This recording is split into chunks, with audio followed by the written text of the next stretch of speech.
Hello, everyone. Welcome to the Richest Men in Town podcast. I'm Mike Freeman, and along with my good friend and co-host Tyler Gould, we're excited to welcome you to our little podcast project. Tyler and I are just a couple of middle-aged husbands and dads driven to live our best lives. We want to be better every day, so here we'll be sitting down with great people. Not famous people, but great people that we admire, to learn their secret to living the rich life. Probably not the rich life you're thinking of. Our guests come in humbled and surprised at the invitation and hopefully leave feeling proud and grateful, realizing just how good they really have it. So pull up a chair, stay a while, and raise a glass with us as we toast our guests to the richest men in town. Mike Freeman. Tyler Gould, how are we doing, man?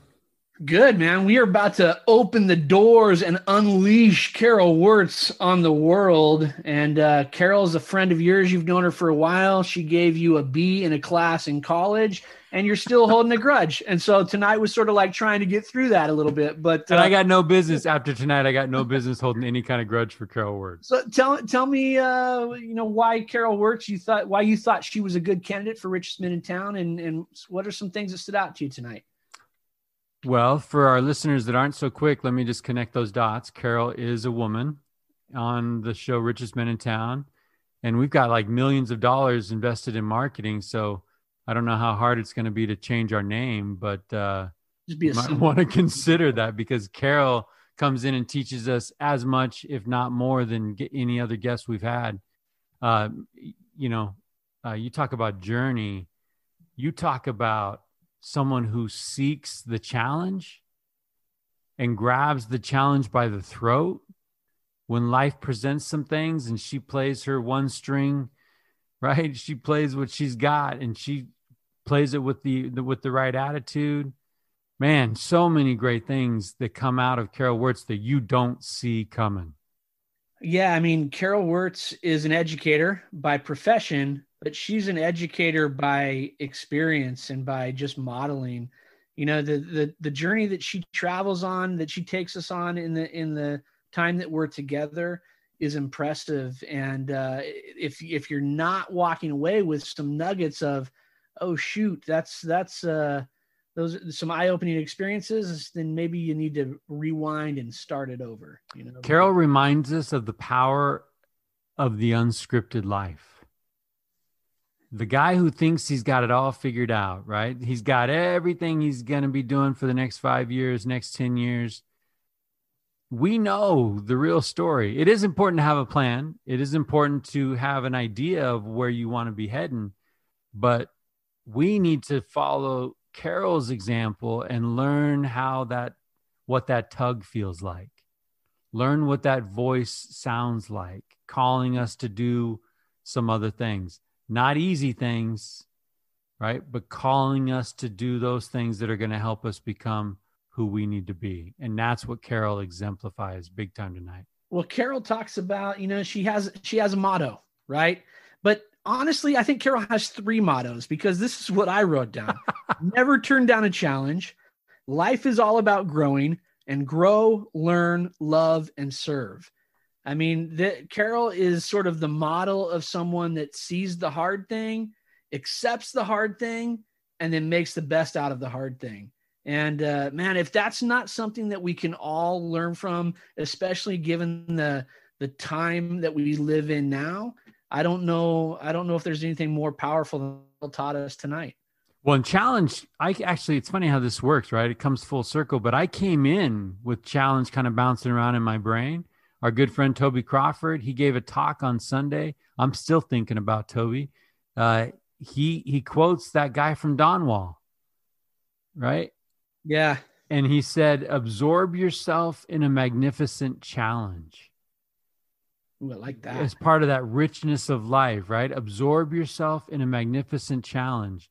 And Carol's life is that. Yeah. From one magnificent challenge or one magnificent journey to the next. We start at a place, trust me, listeners, we don't finish there. Yeah. Where we start and Carol's beginnings are not where Carol is ending up. And that, to me, is fascinating. And that's why I love life.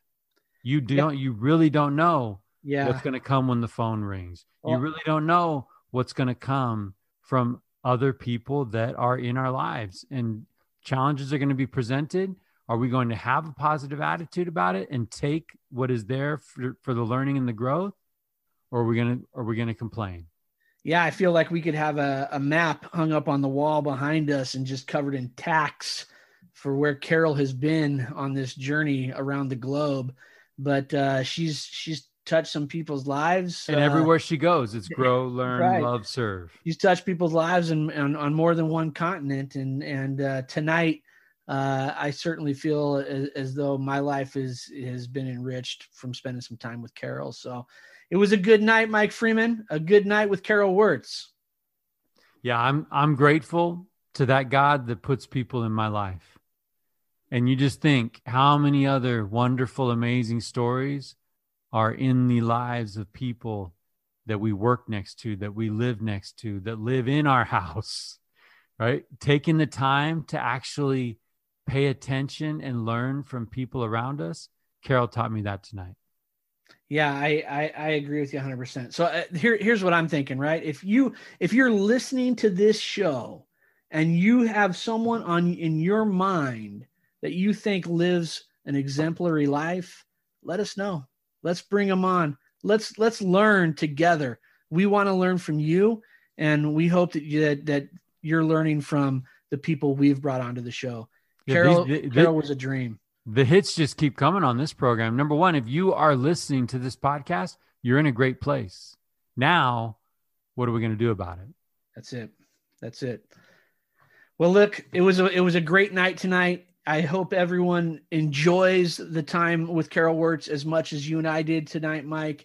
But sit back, sharpen your pencil, break out some paper, and enjoy Carol Wertz on The Richest Men in Town. Yeah, that's one of them. So we're talking about this game Grace Freeman got. And you know what? Here's the problem. When you're on a podcast and you talk a lot, you really can't remember what you say from week to week. That's true. Right. So I apologize to my guests if I've mentioned the card game We're Not Really Strangers, but this thing is rocking my world, right? Rocking my world. And the idea is it asks these reflective questions. You ask it in a social setting. You walk out, like you said, knowing some people probably better than you really want to know them. Yeah, if you say that you care to know. And especially when they're your own family, right? We've used this, we've done this a couple of times with the Freeman family, and it gets real quick, right? So I don't know if this is vulnerable, like to the 10th degree here, Tyler Gould. If you want to pick one of these questions, or do we want to just pretend this game never even exists? Well, right? I mean, never existed. Mike Freeman never mentioned this, and we cut the tape and we start later. Okay, so Shirley, hold on. So you are a thinking man, right? Okay, yeah, I'd like to think so. Yeah, and these times are presenting us with all kinds of things to think about. So how about this nice softball answer? Have you changed your mind about anything recently? I change my mind about things all the time. So, yeah. You know, and not recently, but like when I think of changed mind, I think of Kent Wiseman talking to some folks on his way out after having an opportunity here in Reading to serve as a leader here in the faith community. And his parting words before, leaving that position was, I think we've got it wrong when we think of how much love God will have for us at the judgment, especially when it comes to wayward children. Well, I would hope that sitting in a leadership position and having experienced the things that he has experienced, that change comes about. Because I would agree with him 100%. When you say, have you changed your mind about anything recently? I think that my thought processes are ever evolving in that direction.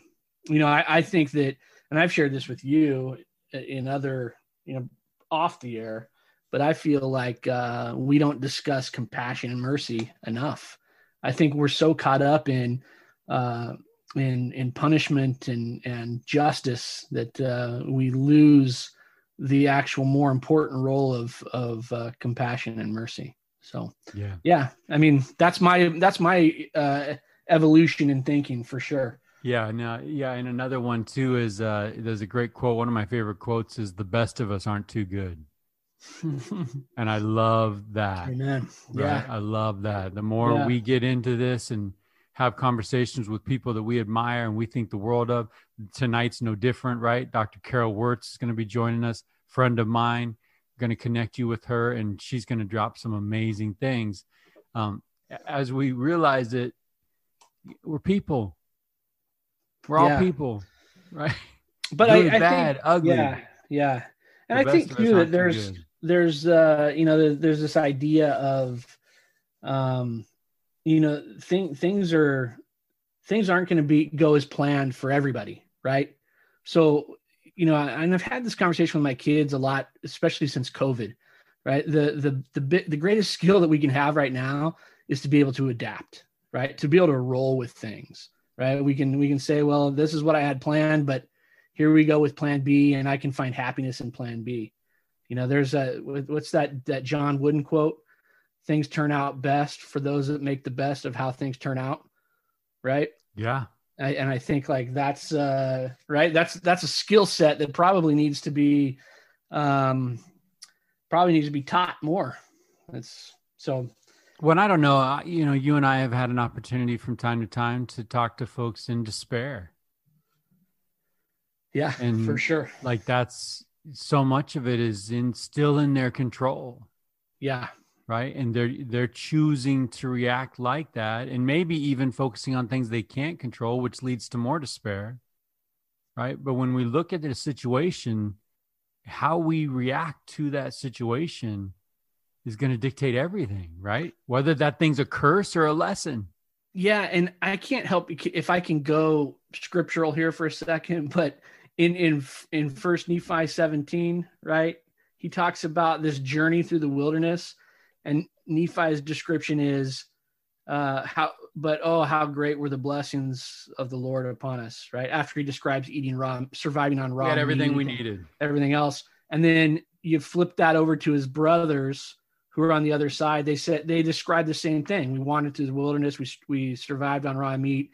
And their take on the situation is, it would have been better had we been dead than gone through this, right?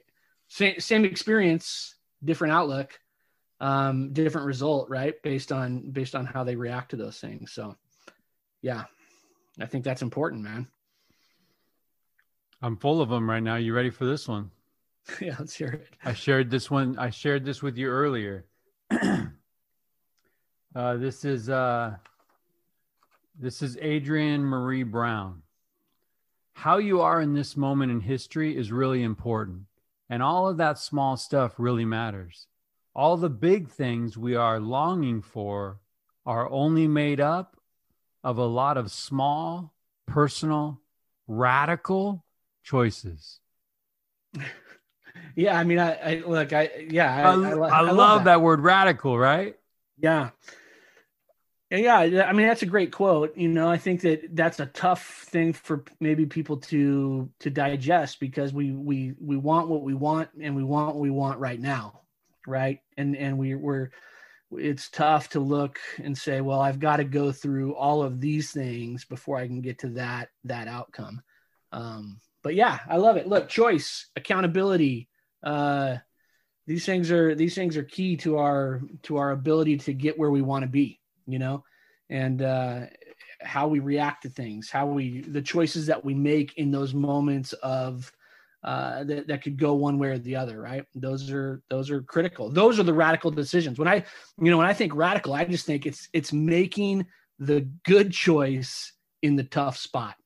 Like, that's a radical decision, especially in today's world. I think of small personal radical choices. I can tell you right now, this might not sound radical to everyone, but Mike Freeman would be a completely different dude if I went to bed at 9:30.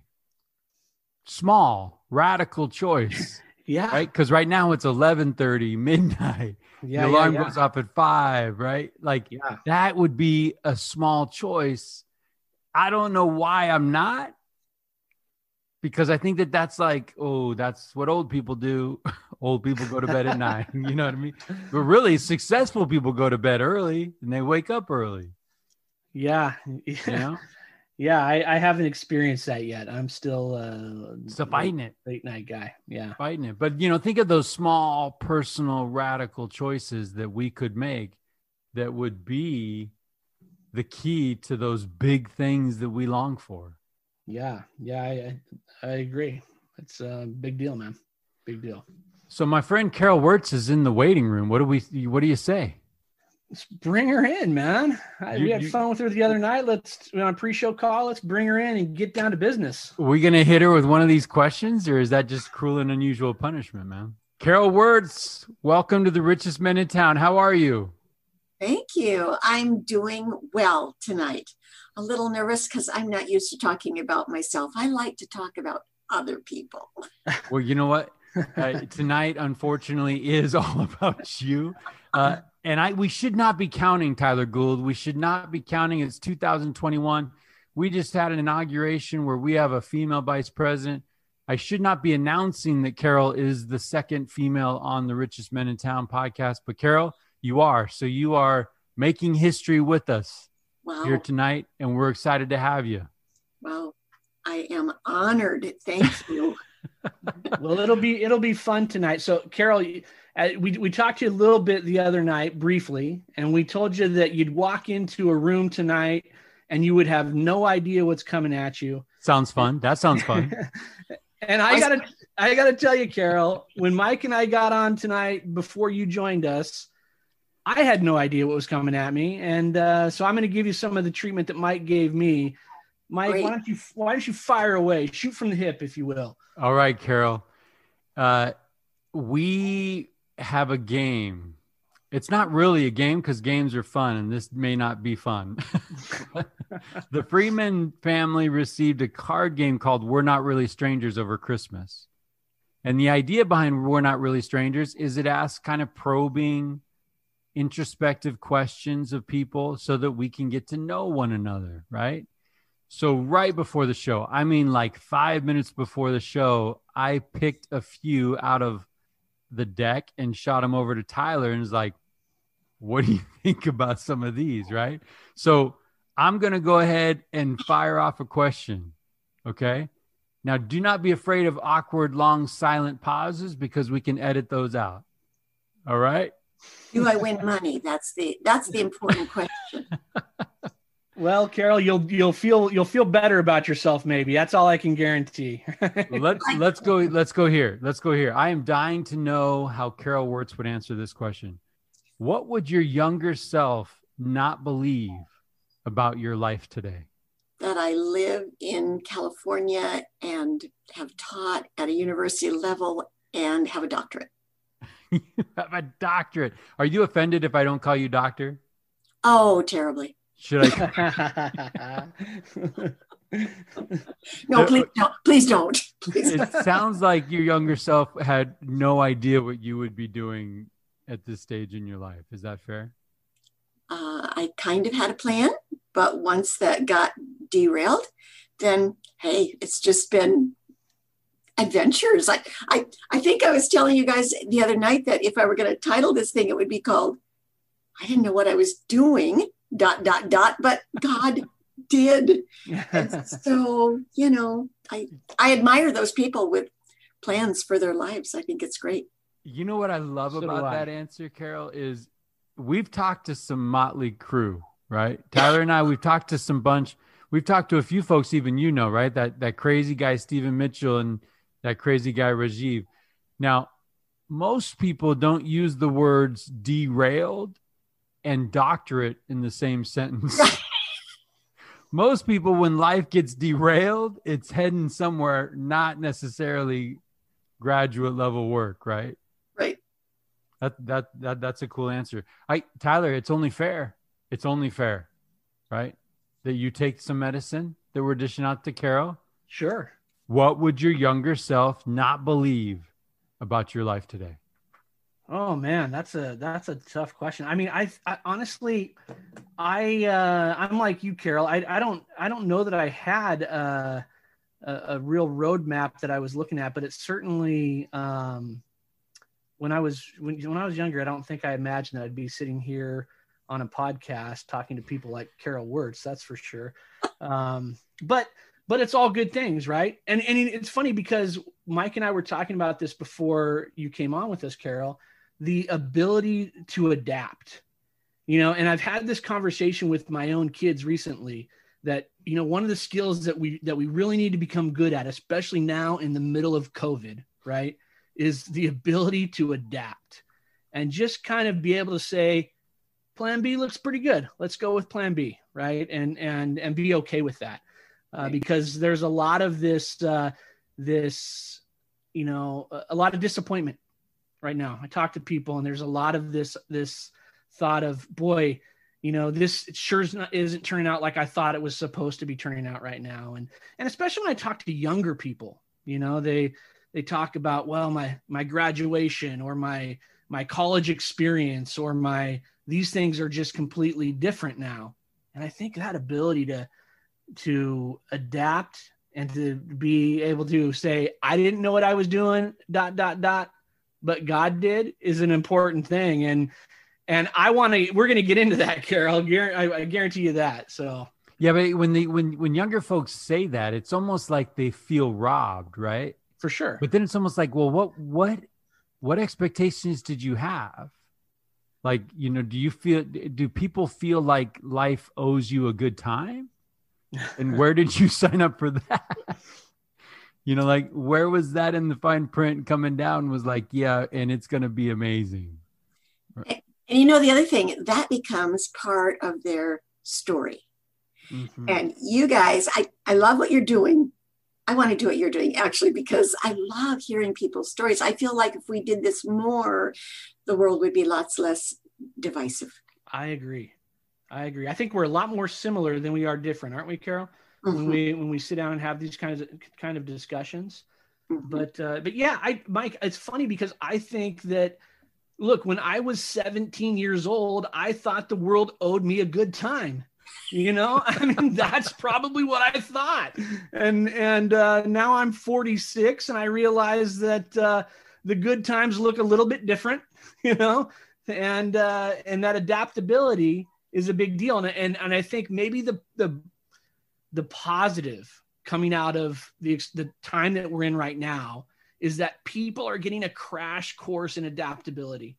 And maybe it's painful up front, but I think down the path, we're going to look back and say, and be a little bit more willing to say, plan B is not so bad. I can roll with that and I'll be okay. Yeah. I think of that answer to, if I were to apply that to my own life, everything about who I am was not even on the radar screen of younger Mike Freeman.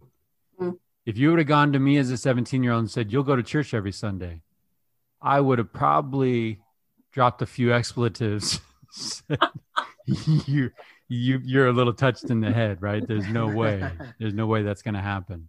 And that I would be in a position of like school administrator. Like, Tyler, that was the enemy, right? Like, that was the guy, to quote James Pascal, that was the guy that was harsh and Mellow, right? That was the guy that was shutting things down. You're the recipient of some sort of karmic, reward, I think, right now. I don't know. And I love it. And I wouldn't have it any other way, because as you think about that good time that people think they're entitled to, we know those don't teach you anything. And so when Carol says that these trials and these adversities are part of their story, that really is the load, the burden that they carry that will give them the traction to go do and be what they need to be. If, like Tyler says, they're adapting, right? If they're adapting, great. If not, they're going the way of the dinosaur, right? And you're going to be irrelevant real quick if you can't flex a little. Yeah, exactly. So ahead, Carol Wertz. Can I tell you what I love about Carol Wertz, Tyler Gould? Please. I was just going to ask you, what do you love about Carol Wertz, Mike Freeman? So I have a master's degree. The most challenging college course I took was Dr. Wertz's course. So that I'm gonna say might be part of the reason why I admire her, but there's a little bit of, that B kind of hurt a little, but that's okay. Brilliant, very, very Christ-like. And you and I love folks that teach us how to be like him, right? That doctrine of kind of lower lights helping me. I have never, well, maybe not never. Carol rarely says a mean thing. Carol is incredibly optimistic about kids and about the future of this country, of this world, in the hands of youth. She's taught me powerful things about expectations for youth, right? And the results of low expectations. Carol is a dear friend, and we've done some really great things in the lives of some at-risk people. And that's kind of how our paths crossed, right? And we still have a pin in that work, right? We'll be coming back to it. But I was able to see Carol firsthand use her life experiences to change kids and to teach kids and to teach adults, to teach good friends. So Carol, I've admired your rich life now for a handful of years, but I don't know the story, right? I don't know where Carol grew up. I don't know what little Carol Wertz dreamed about. All right, but before you dive into all the details, Carol, of your life, let me ask you this question. When Mike Freeman reaches out, and I think he reaches out through our mutual friends, Stephen and Rajiv, right?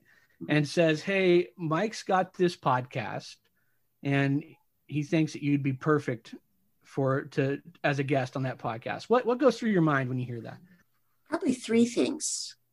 Number one, like I say, I just don't talk about me a whole lot. I like to talk about other people. So it was kind of like, yikes. Okay, so that was first. Second, I was really honored, you guys, that you would even think I was worthy to come on the show. I mean, really, I was very honored. And the third thing, richest men in town. But hey, I'm glad to be here. Well, we're glad you're here. And we have really Harry Bailey to thank for the whole richest man in town thing, right? So we'll blame that on him. But the spirit of the show is people that we admire that can teach us and hopefully the people that are going to tune into the show, because believe it or not, Carol, and it's hard for us to believe still, people do tune into the show and they're going to have your words in their ear. And I'm excited for that to happen tonight. So, welcome. And Tyler, recently we've kind of changed our mind about something, right? This podcast used to be almost a 100% selfish endeavor. Yes. We're a train wreck. Let's talk to people that might have it together, and maybe, just maybe, something will stick. Maybe they'll fix us, right? We can stay married, and our kids might like us from time to time. Right. Yeah. And Tyler, what's changed about that? Because it has changed. What in your mind led to that shift?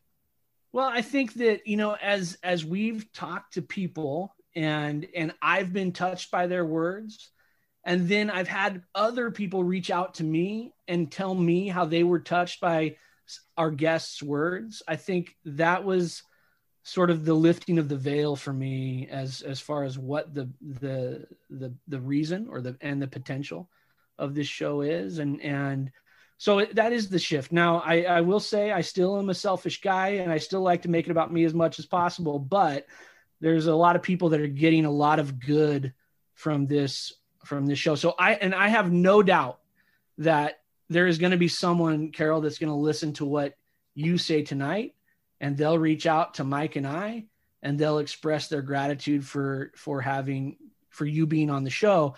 And I wish that we could take all of those things that we get, because we do get quite a bit, and send those out to everybody, because gosh, it's special to hear. And that for me has been the shift, Mike. Yeah. And I'm going to do something that we usually do at the front and at the end. And I'm going to just put it here, right? If you are listening and there is something that Carol shares that moves you, do something, right? It's only going to change you if you act, if you make that choice. So as we're listening to Carol's experiences, maybe Carol shares something that triggers Tyler and I to say something. Somewhere in there, if it moves you, do something, right? Do something about it. So with that, Carol, as our intro, here we go. Are you ready? I think so. All right. Let's go back. Let's go back to the beginning. Let's go back and tell us a little bit about growing up and to a person.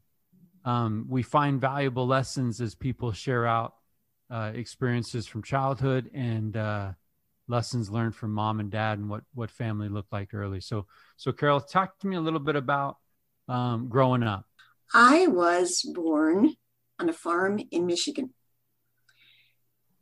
My dad was a dairy farmer, and my mom was a stay-at-home mom for a while, and then she went back to teaching. But it was a great place to grow up. One brother, two sisters, lots of animals.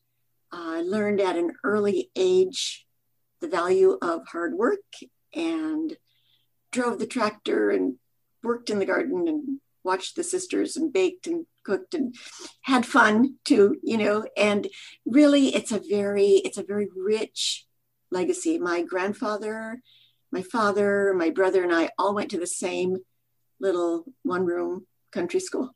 Oh, wow. And it's still there and in operation. One-room country school. I know that makes me sound like I'm 1,000 years old, but it's still there and it's operational. It is. And it was a great little school. Yeah. So that was up on the corner, and we walked there every day. So did brothers relieve you of, did you have two brothers? One brother, two sisters. One brother. So was the brother the sole cow milker, or was it a family affair? Well, my dad and my grandpa ran the farm together. Okay. But of course, my brother was involved.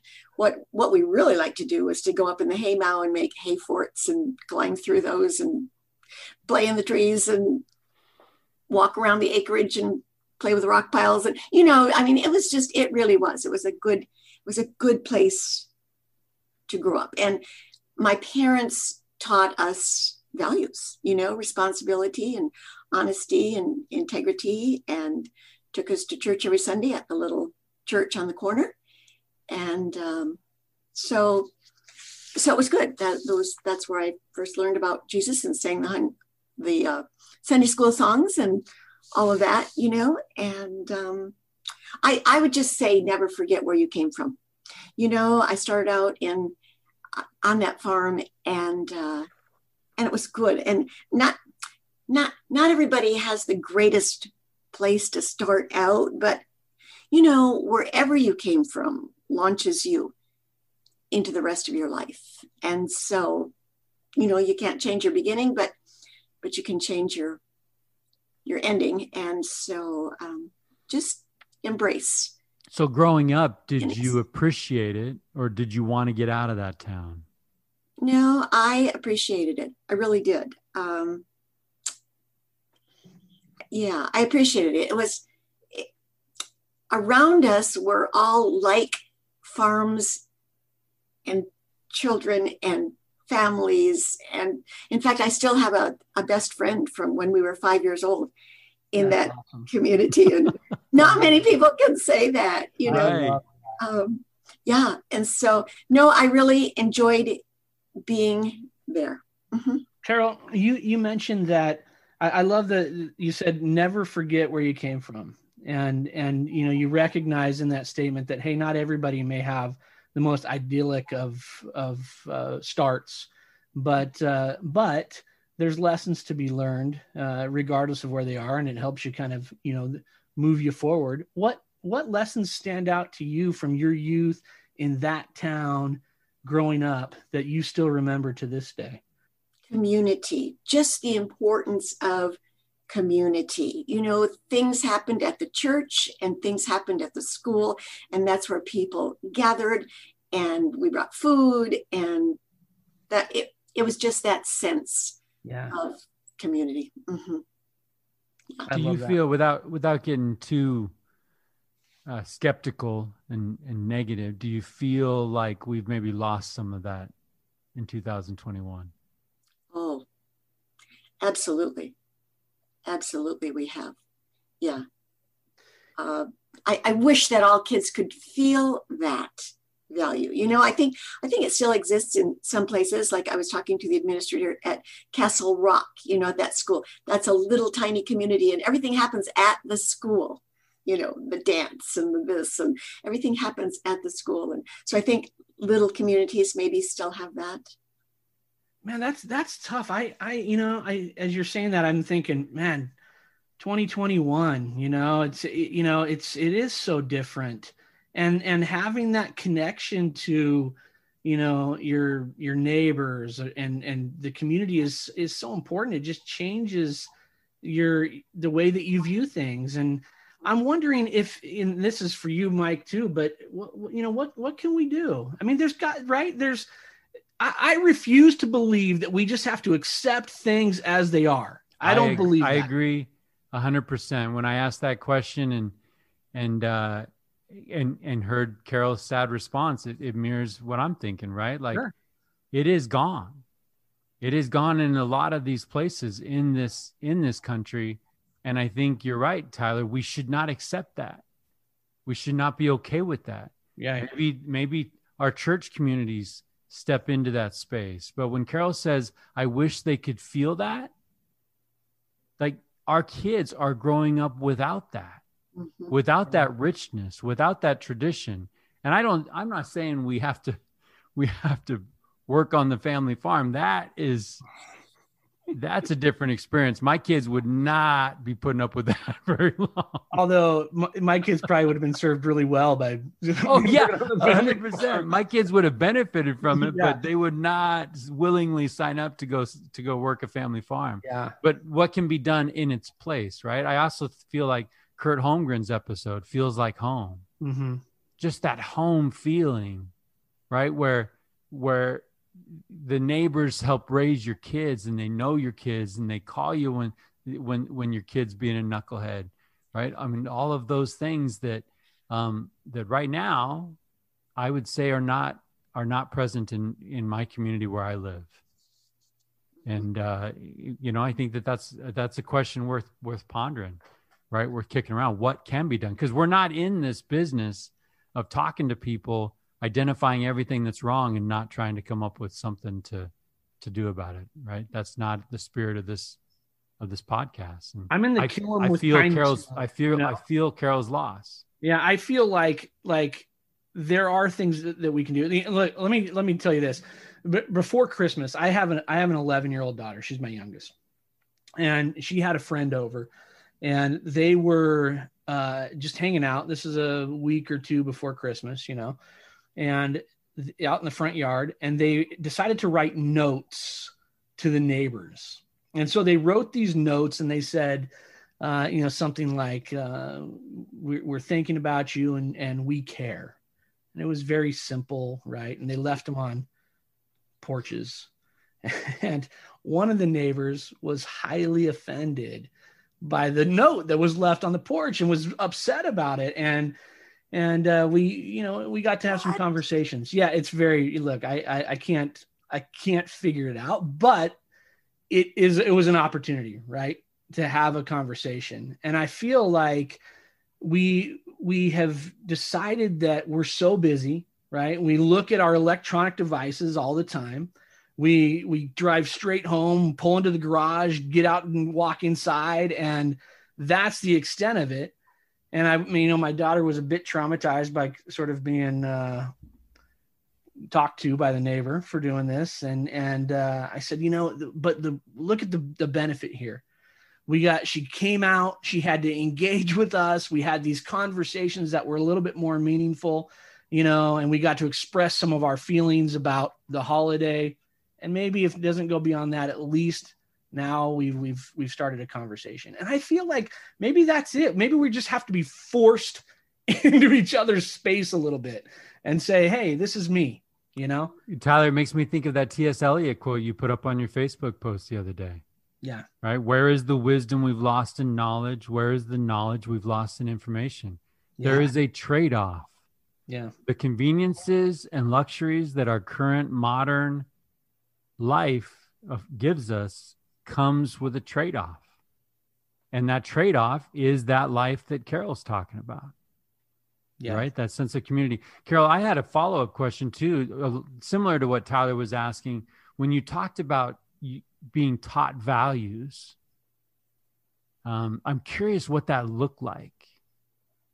Was that family dinner talk? Was that reading the scriptures as a family? Was it by deed more than word? How did your parents teach you those values? I would say it was modeled more than anything. We were just, like I say, just a hardworking. Dad was up at, 5 every morning milking the cows, and he did it again every night. And there wasn't a lot of vacation time. It was modeled in what they did for us, but they spent time with us. We worked together.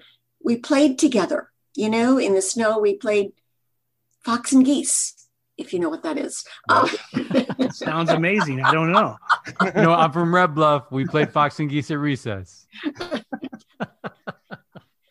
So we played together. We worked together. Like I say, they took us to church. They just modeled. And then expectations were high as well. We were expected to do well in school, and not only do well, but we didn't talk about if we were going to college. We talked about when we went to college. And that was another expectation. And just those kinds of that living demonstration. Carol, your parents who were modeling this for you, where did they get that sense of community? Do you know your grandparents? Did you? Yes. I lived next door to the grandparents because my grandfather and my father ran the farm together. Okay. My grandfather was an amazing man, and I will never know how he did this, but during the Depression, my grandfather put 5 kids through college. Wow. Yeah. Wow. Yeah. And so that was a legacy that was kind of passed down. What did he sacrifice to make that happen? Yeah. He himself went to Michigan State University. My grandma went to Olivet College, and she was a teacher. And then that was passed down. Of course, my dad went to college. My mom was college graduate, et cetera. And so it was passed down in high expectations. Gosh, you think about legacy, right? And I love that idea of legacy. And I love the idea of generational impact, that something's passed down, and boy, the sacrifices made to put 5 kids through college, and then your parents continuing that same idea of expressing the importance of education. And now, we can fast forward from those dinner time conversations in Michigan and get ourselves to 2000 and what was it when you were giving Mike a B in college, right? We can fast forward to that point, but my point to that, memory I don't want to remember. Right? We get to that point, and I guess I bring that up because that span of time and the people that are impacted by Carol Wertz, and that impact starts at a dinner table on a farm in Michigan. Mm-hmm. And I love that. But not only does it start there, that's what they see. Yeah, right. It's that apples and the seeds, right? Mm-hmm. You can count the number of seeds in an apple, but you can't count the number of apples in a seed. And I think, like, your grandpa got it. He understood it. Mm-hmm. That's why I got into education, right? It is a liberator. It is an empowering influence in the lives of people. But I don't know how you get 5 people through college in the middle of the Great Depression. Like that's remarkable. But you can feel when Tyler says legacy, I can feel your family telling that story for generations. They'll always tell that story. And I love that, right? That's living right. When you're doing something that generations after you will talk about. Yeah. That's a rich life. Mhm. Right. I think that's great. I do want to highlight, I think, Carol, in what you just recently shared, I think you just stumbled on something, right? That we may not have the farm and we may not have that community, but they had 24 hours. We have 24 hours. And you said time together. Mm-hmm. And I think that is a magic ingredient to a rich life. What do we do with the time, and how do we fill it with people that we love? Well, yeah. Right? And I wrote down, as you were talking, Carol, work together, played together, worship together. Mm-hmm. Like, I just think like those things are powerful, and in the moment, maybe don't feel so powerful, right? But they just have this lasting effect that changes us. Like, I kind of want to go in my car right now and go to Carol's house growing up. Yeah, no doubt. Take my family in the summer. I'm not going to Michigan in the winter. I just want to know what fox and geese is, for crying out loud. So, fox and geese and wagon wheels, and yeah. Next snowstorm will be over, Tyler, to teach you. Okay, good. So, Carol, take us from growing up in Michigan to that moment where you venture out. Is it to go to school? What does that timeline look like? Hold on. Back up really quick. What is young Carol Wertz dreaming about doing with her life at that time growing up? I don't know if I had, that's a term I love, and I love to put that into children and talk about their dreams. I don't know if anybody really talked about my dreams.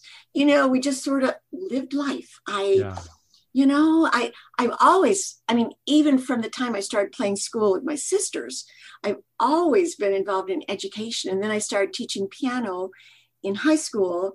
And so, I think it was a natural progression for me to want to be a teacher. I think, I have always wanted to be a teacher. And when I went to, what's that, Tyler? I was just saying, I'm just thinking, like, you must have had a really good teacher in a one-room schoolhouse to be motivated to be a teacher. Yeah, right? I hope you like that person, because that's what I was going to say. That's it. Who's my teacher this year? Oh, the same person. Right. What are you having next year? Yeah. Oh, yeah, her again. Okay. Did you just move rows? You just moved rows, right? I got to say one thing, though, about that one-room schoolhouse that it did for me. It really taught me to be self-directed and to manage myself, because let's face it, the teacher had a lot of grades that she had to deal with. And what was I supposed to be doing? I did lots of reading, and I did lots of, and that is still a value that I instill in my own classrooms when I'm teaching. It's still something that I value. I love it when the kids can be self-directed, and I work towards that. So, yes, I think they were good teachers, Mike, but I also think, I had no clue. Looking back now, of course, I go, how in the world did they do that? When you're a kid, you have no clue of what all that teacher is managing. Yeah. But I can't believe I'm going to say this, Carol, but I think sometimes we overcomplicate learning, when really if you think about it, there are a few things that are required, and most of them are feelings, right? Most of them are like, hey, feeling respect, feeling like the adult in the room cares about you, right? Feeling like you have worth and that you have ability.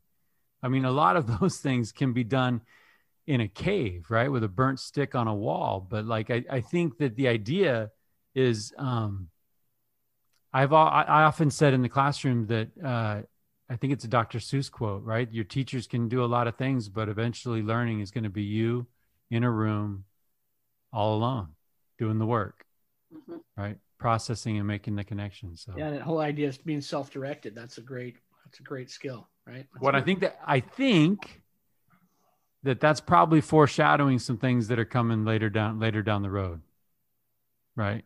And the ability to just say, it's on me, let's go. So cool. I think that's true. Back to Tyler's point, you're leaving the nest. Walk us through that. Yes. So Central Michigan University, I majored in education and music and lived in the dorm. And again, I still have friends from my dorm that I keep in touch with now. I mean, it was just, I think that's where I really, really blossomed, was in college. You guys like to talk about tiny hinge points. I'll tell you a tiny hinge point moment for me. Music majors almost always had a senior recital, and that's the big deal, where you get dressed up in the formal and you have the bouquet and you memorize all of these pieces and you do the formal recital. So I had decided I wasn't going to do one, actually. And I remember this moment. A friend and I are driving somewhere, and she said, "Wow, I have never known you to turn down a challenge." Oh boy, that did it. So in 4 months, I got that recital ready by practicing like 5 hours a day. It takes most people probably a lot longer than that, but I got that recital ready and I did it. And the fact that I still remember it, and that's still something I can look back on and say, okay, I did it. It was kind of a confidence builder. What flipped that switch? What inside you changed? Yeah, where does that come from? That ability to say, I'm not turning down the challenge. Here we go. I think I've always sought out challenges. I have always been ready to do the next thing. I know people would fill in this blank differently if I were to say life is all about blank.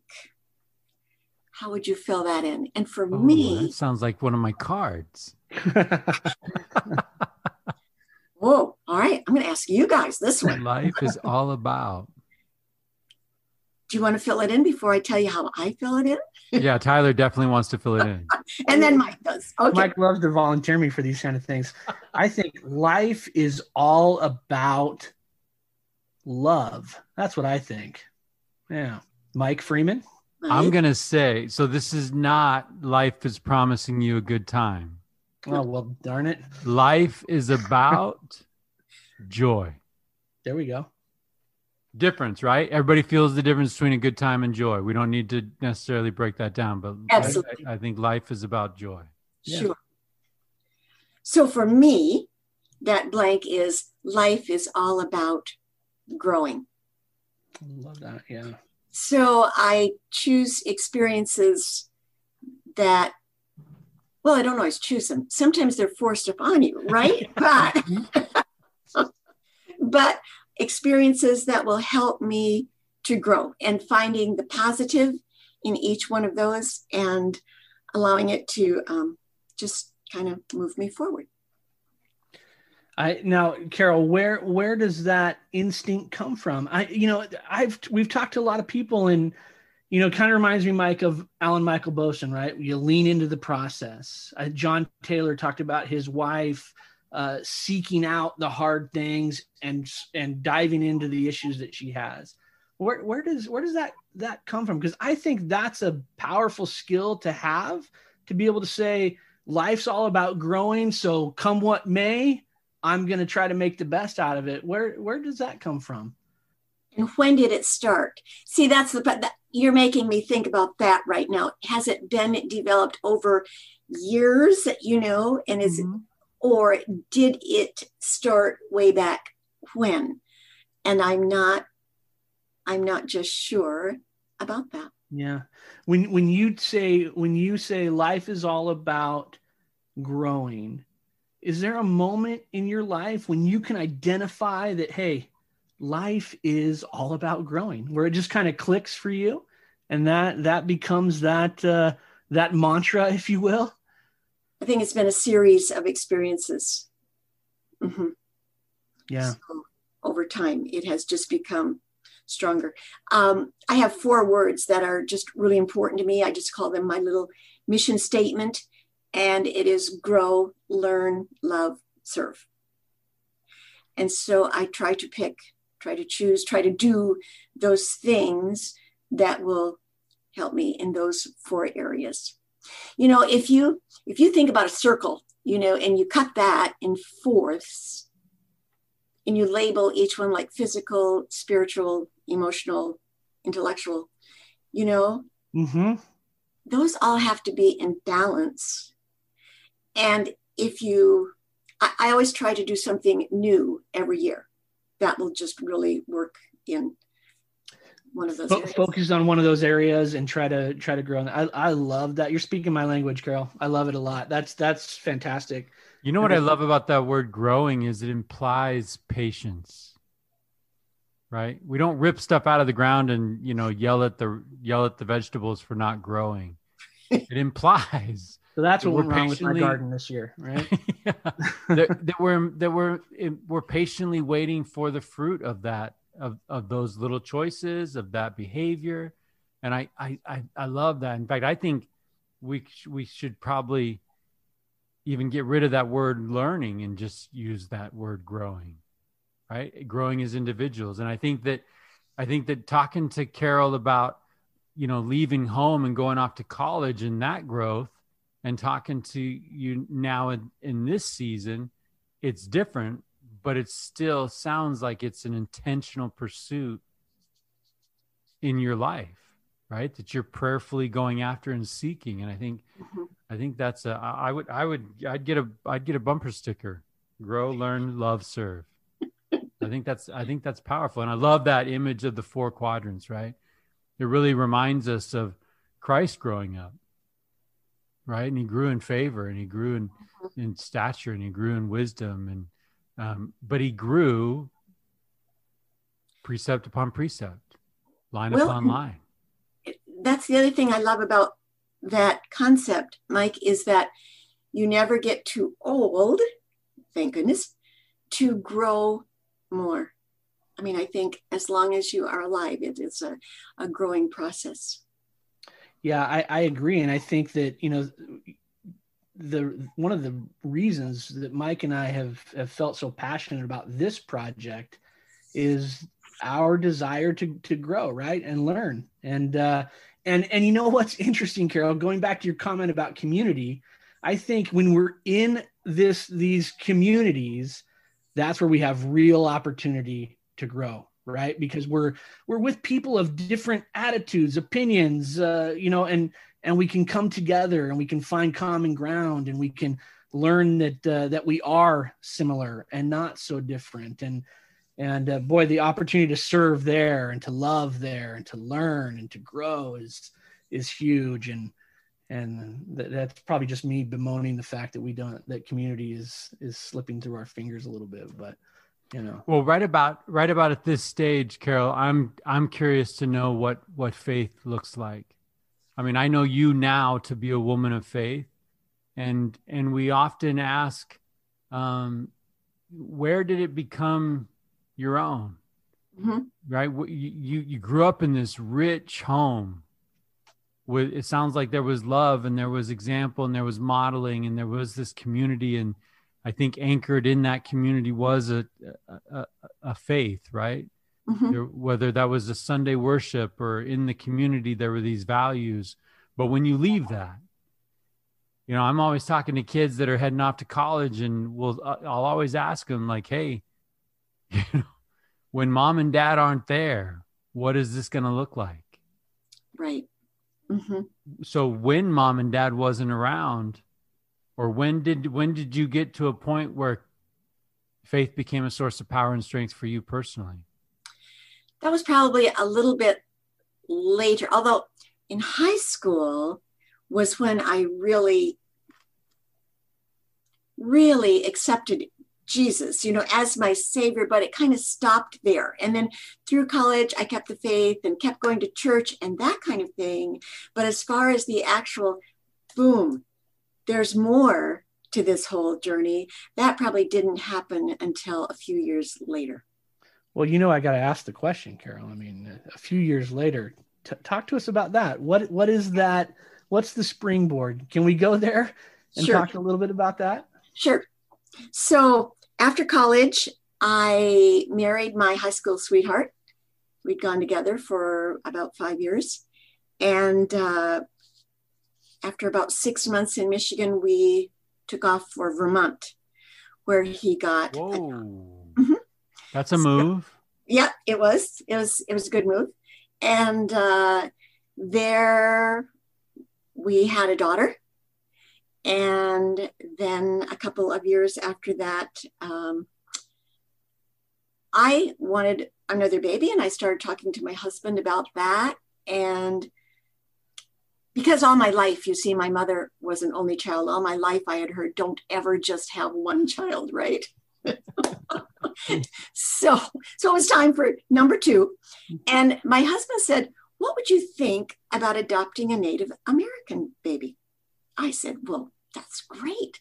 It didn't matter. I just wanted this second baby. And so there was the Mohawk tribe who lives in between Canada and New York, up in that area where we were. And so we contacted a social worker that worked with the Native Americans up there and asked her if there were ever any babies for adoption. And she said, no, all of the girls keep their babies.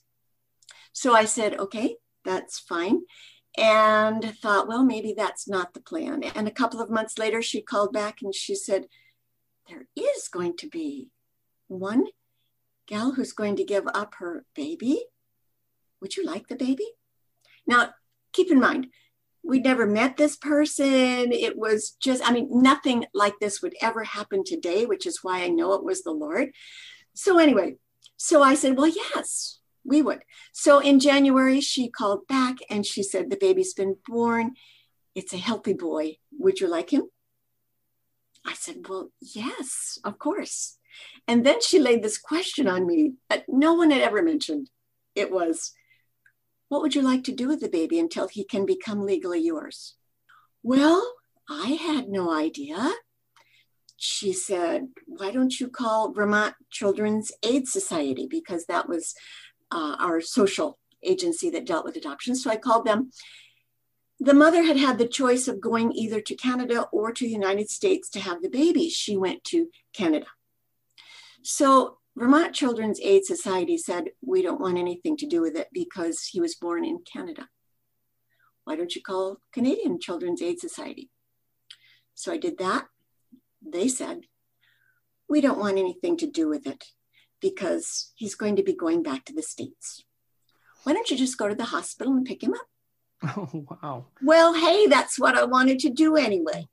So at 7 days old, basically, we walked into this hospital, said, that one's ours, smuggled him back across the border and got a lawyer so that he could become ours. Wow. Crazy story, right? Yeah. Yeah. You don't usually hear smuggle and baby in the same sentence. No, without major red flags being raised. I'm actually thinking right now, is the statute of limitations up on the story, Right. or is Carol in trouble? I'm like, we should probably have a disclaimer at the front of this podcast. Or like right? one of the 5 listeners going to be a child advocate lawyer, and oh wow, Oh, that's amazing. That is amazing. It was, yes. And doesn't children teach us a lot? If I had just, having children, it teaches a lot. If I had just had my daughter, I might have thought this parenting gig was easy. But then came my son, and it was a whole new ball game.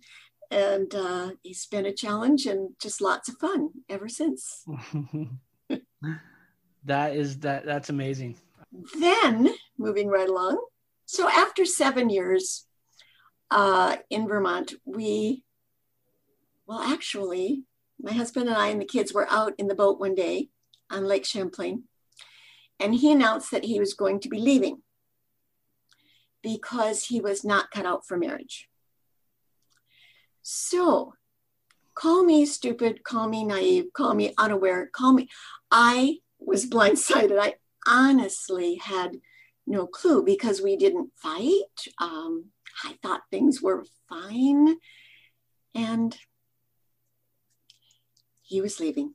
So I was about to make a comment like that sounds like a picturesque painting, right? A family in a boat It was on the lake.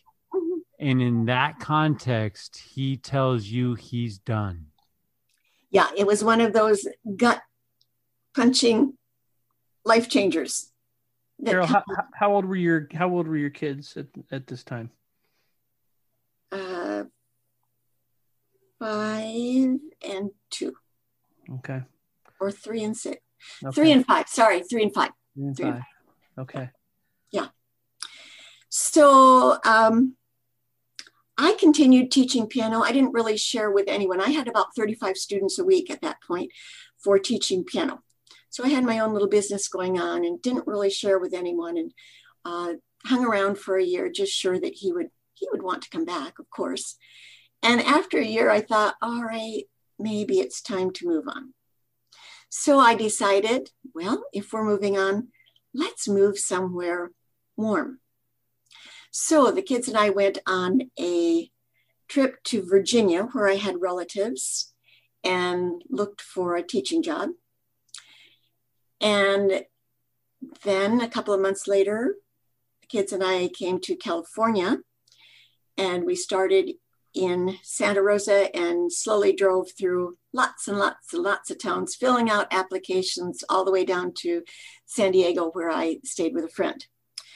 Back to Vermont, packing up the house. People said, "Where are you going?" And I said, "Well, I don't really know." And they probably thought I was not telling the truth, but actually I honestly didn't know where I was going at that point. I just knew it needed to be somewhere warm because I'd had it with shoveling snow on the driveway and the snowplow coming along and filling it all back in again. So emotionally, can you let us in a little bit on your heart at that time? My heart at that time. Of course I was devastated. You know, when I look back, did I handle it well? Probably not. But in my defense, what does handling something like that well look like? What are the rules there? Yeah. What I mean? Yeah. And so, of course, I was devastated. But once I had decided to move on, that was it. The logical thing would have been to go to Michigan. I'm sure my dad would have given me a little half acre there on the farm, and we could have had a home. And I don't know what there was that just said, no, I just need to do this on my own. I'm not sure what that was. Well, it's probably that same response to your recital, right? I've never known you to be one to back down from a challenge, and you're looking at the map, and that challenge-loving heart of yours is like, well, Vermont to California would be a challenge. That would be a challenge. Mm-hmm.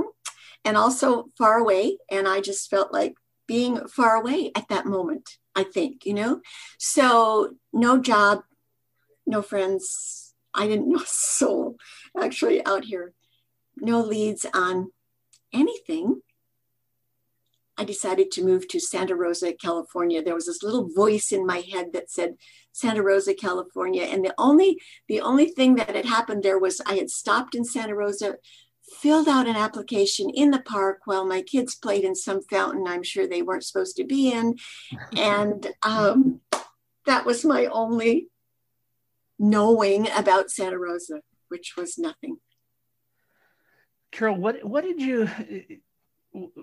you lean on at that time? Was it just instinct at this point, or was there a source of strength that you're turning to? And what got you through this time? And I'm just thinking, gosh, to drive from Vermont to California and just show up and start filling out applications with two kids. Now, I would have done that at 19 with nobody attached to me, but you've got kids. And so what was a source of strength for you during that time? Or was it instinctual? Actually, I think the kids probably were a big part of that. I wanted to make a new life for them where they could be happy. And so I think they were a big part of that. As I say, I think I was leaning on the Lord. I know I was. Once I got to California, I found a church, and that's where I really started to grow. That's where I realized, oh, there's so much more to faith and to the Lord than I had known before. Mm-hmm. So once I came to California, that's what happened. And I found a job at a preschool, and I taught more piano, and I got a real estate license, and I went to a Bible school 1 year, and I got a job teaching junior high in a Christian school. And that was great because the kids could go with me. And so kind of settled in at the Christian school, and things were working. So Tyler, you sent me a text earlier mm-hmm. about attitude. Yeah. Could you pull that up? Because as I'm listening to this, you have a million reasons to be bitter as all get out, right? You have a million reasons to maybe even ponder homicide, right? Like the idea that you are growing, the idea that you are seeking new challenges and a new beginning for your kids and for their happiness, when nothing about your present circumstances was your fault. That is beyond admirable. And it really makes me think of these words that Tyler shared with me about attitude. So this is Charles Swindoll, and he said, the longer I live, the more I realize the impact of attitude on life. Attitude, to me, is more important than facts. It's more important than the past, than education, than money, than circumstances, than failures, than successes, than what other people think, say, or do. It is more important than appearance, giftedness, or skill. It will make or break a company, a church, a home. The remarkable thing is we have a choice every day regarding the attitude we embrace for that day. We cannot change our past. We cannot change the fact that people act in a certain way. We cannot change the inevitable. The only thing we can do is play the one string we have, and that is our attitude. I'm convinced that life is 10% what happens to me and 90% how I react to it. And so it is with you. We are in charge of our attitudes. Earlier, we were talking about legacy, and we were talking about your grandpa and how he does this thing that for generations they will talk about. Carol, do you understand that you just described something that for generations they'll talk about? I hadn't thought of it like that, Mike. That's an amazing thing that you just said you did. Well, and I think too, you talk about your grandparents paying for college, right? For their kids, and then your parents continuing that legacy of education and the importance of education. And I just think of you making this decision to load up a 3-year-old and a 6-year-old and put them in the car and drive across country and make things happen out of whole cloth, if you will. Playing your one string. Right. And these kids are taking notes. And I really believe that they're taking notes and as to how we get through the difficult things, and what a powerful lesson that is. I shared this quote with Mike earlier too, John Wooden, right? He says, things turn out best for those who make the best of how things turn out. Right. And I can't help but think, right. You find yourself in this situation, which has the potential to be devastating and life altering in a completely different way. And to sort of embrace that, Mike says your challenge loving heart and dive into it, to me, Carol, is it's impressive. And I think Mike's 100% correct in that is a legacy that it's a legacy moment. Yeah. And I love your ability to hear that small voice saying Santa Rosa. That's amazing. That reminds me. So my mom is going through a rough patch. I'm 4 years old. We live up in Crescent City, and it's not working. It's not working, and she needs a new scene. And she's in the car, and she's driving through I-5, and she stops at a Denny's in Red Bluff, and she hears that voice say, "This is home." Mm. And we're like, Red Bluff. There's not too this many. This episode is not brought to you by the Denny's in Red Bluff. Right. I'm not sure what she felt there. I love Red Bluff. It is my home. It is not the most picturesque postcard looking place, but she felt something, and she felt like that's where she needed to put down roots. Mm-hmm. So you feel something and you put down roots. And I love what you shared, because the easy road would have been to go home where you're loved, mm-hmm. where there's a place for you, right? And you could always go home, but to seek out something new, and not just a new place, but a new job, a new career, right? Like, I'm not talking to Carol Wertz, the piano teacher, right now. Somewhere in there, you got a doctorate and became a college professor, and you probably still maybe teach some piano, but you left Vermont with one skill, and you're about to go acquire some other things, right? You're about to grow in different ways that maybe just it wasn't going to happen in Vermont. But if anybody had a reason to throw a pity party, it was you, right? You could have thrown a massive pity party. You could still be up in Vermont, bitter as all get out for what happened. Well, and this goes back to that discussion we were having earlier, right? When Carol, you said my plans were derailed, right? Plans were knocked off the tracks. And I'm listening to this, we have this discussion about adaptability and the skill set it takes to just sort of embrace the unknown and say, okay, here we go.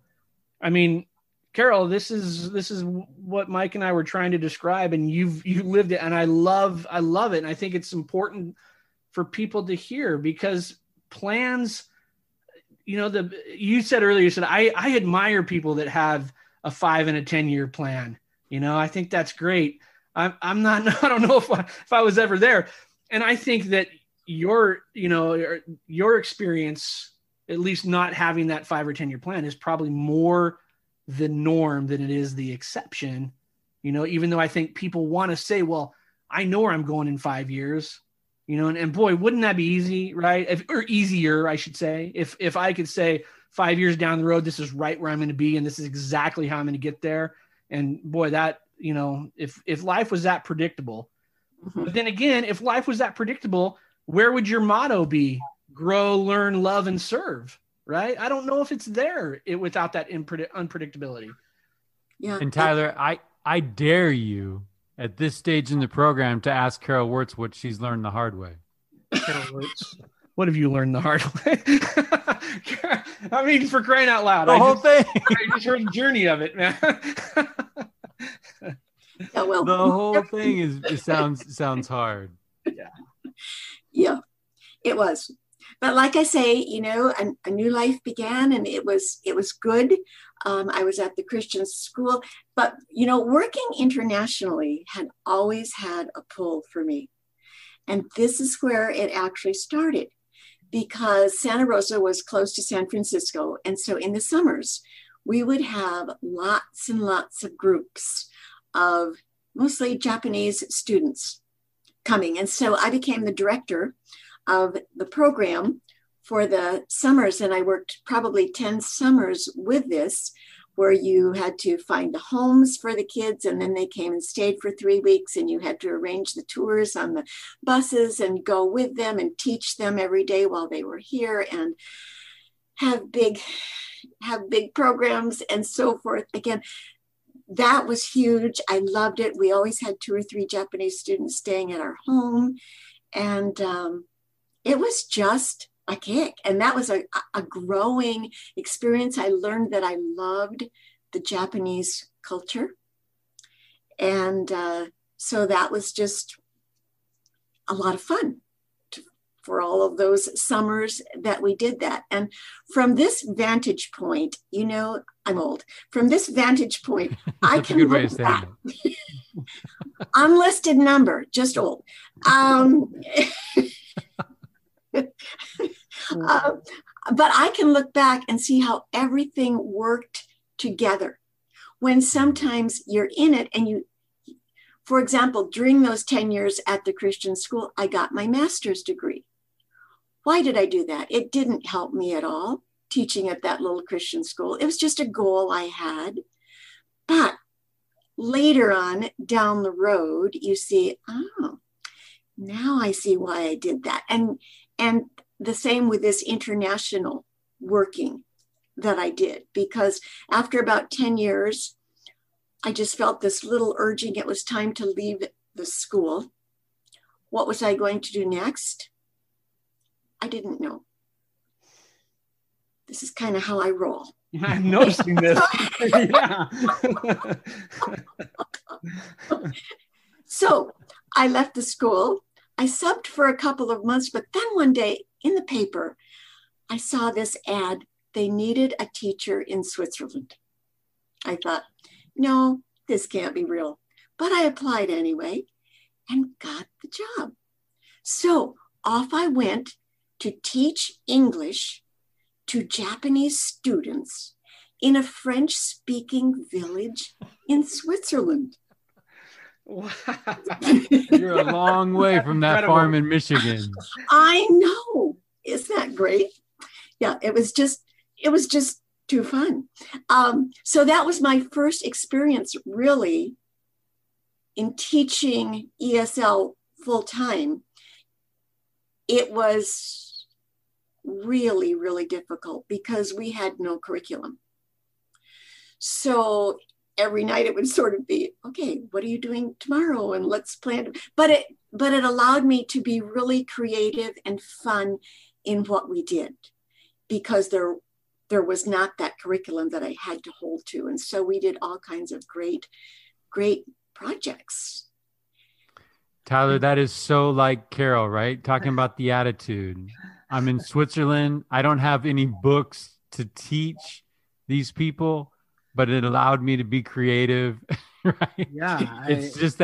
And I wouldn't even call it spin. It's not spin because spin feels contrived. This is sincere. You're a glass half full perspective, right? And you're looking at it like, this is a great opportunity for me to learn. I can develop my own curriculum, right?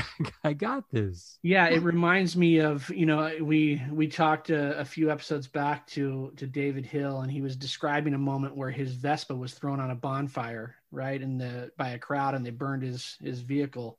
And we said, how did you feel when that happened? And he said, I felt like I'm probably onto something good, because if something tough like that's happening, and I'm blown away by that, right? But we had this discussion about spin, but Mike's 100% right. It's not spin. It's embracing what you have and making the best out of it and finding the learning opportunity in that.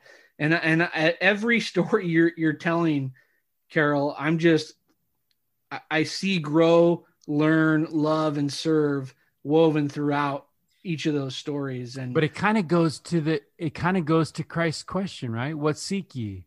Yeah, that's it. Right? What are you looking for? And you will find it. Mm-hmm. If you're putting on every morning the glasses and I'm going to go into the world and I'm going to look for opportunities to grow, you're going to see opportunities to grow. Everyone else is going to be complaining about this terrible trial or this adversity, but because of the way you're seeing the world, you're seeing it differently. Yeah. Tyler, you were talking about attitude. There's a simple little quote. Attitude is the mind's paintbrush. It can color any situation. I love that. I start my classes with that. That's fantastic. Because attitude is so important. So, Carol, as a dad, I need to stop and tap the brakes and go back to something really quick. What did your parents say when your husband left? like as a dad, I would snap, right? Like how were they supportive of your adventures to Santa Rosa and then off to Switzerland? I didn't share a whole lot with them, to tell you the truth, which is probably strange. But since I have thought about it, as a parent, I have to give my parents big kudos for allowing me to take those two little kids and go off to California, without a lot of the drama of no, stay here, stay. You know what I mean? I give them kudos for doing that now that I see it from a parent perspective. Yeah. Well, and I've got to imagine the your ability to lean into a challenge and to take on new challenges and to, I have this kind of attitude of I'm going to take on this new adventure, if you will, has to be born somewhere on that farm in Michigan to some degree by your parents that loved you. Mm-hmm. And so I think, I've got to believe that that's part of it. And maybe there's a level of, obviously they probably would have preferred to have you on a half acre on the farm, but at some point as a parent, right, we have to be willing to say, we love you and we trust you. Well, and they probably look at each other and they say, well, honey, that's just how she rolls. Right. That's just, right. He probably turns out the light and lays down on the pillow and says, that daughter of yours. Not that that's ever happened in the Freeman home. Right. I'm sure that's true. Yes. So, Carol, how long were you in Switzerland? Were you in Switzerland for? I was only there for about 6 months because our purpose was to get the school started. Okay. And then it was going to be taken over by Japanese staff. So I have to say, Switzerland is probably the most beautiful country I have ever been in. It was just wonderful. And one of the parts of my job, the hardest part, of course, was to get on a bus every week with the kids and go to some new city in Switzerland. And since they were high school, you could just say, bye guys, have a good day. And then I was free to explore the city myself. And yes, so it sounds like torture. Yeah. Well, somebody had to do it, Tyler. But that job led to a full-time teaching job in Japan, actually. So then I went to Tokyo and taught at Takanawa Gakuen in the heart of Tokyo. And that was a very rich experience too. A boys' high school, hundreds and hundreds and hundreds of boys, all dressed in black with their black hair and their black shoes. And then there was me. And I was the only American at the school, actually. Wow. So here I am teaching ESL, and I lived in a very Japanese part of the city and learned some Japanese. It was a challenge just to make it through every day. I felt successful just getting through every day, because you talk about going from the farm to Tokyo with its subways and its totally different way of life. Yeah. And one day I was having, here's another little hinge moment.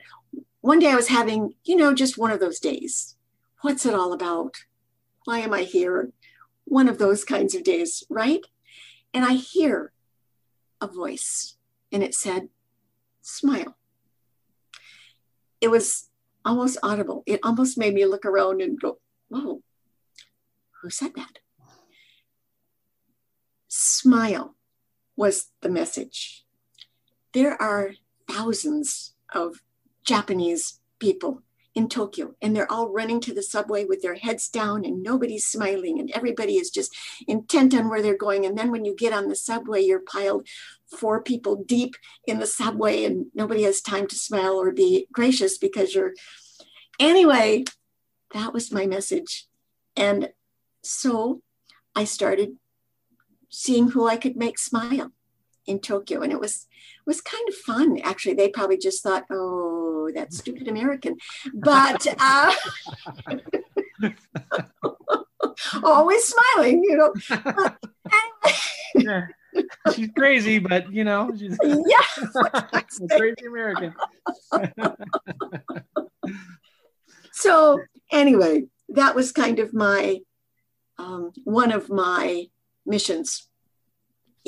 So really quick, what does it feel like when you're that far from home? You've shared with us how much home means to you. You're that far from home and you're struggling, and God lets you know that he knows you're in Japan. I had grown a lot in my faith, and I found a church there on the outskirts of Tokyo. That was about the only place that I would see other Americans was on Sundays in the church. And that was community there. As far as connecting with home, you know, we didn't really have internet then, and it was the old snail mail kind of a thing. And so I kept in contact that way. And my parents, they were supportive. Actually, they were supportive of me being there. I mean, I think they still thought I was crazy and why is she doing this? But they were supportive. So that was a good thing. Wow. And how long were you in Japan, Carol? So I was there a couple of years, and then I felt the tug to come back to the States.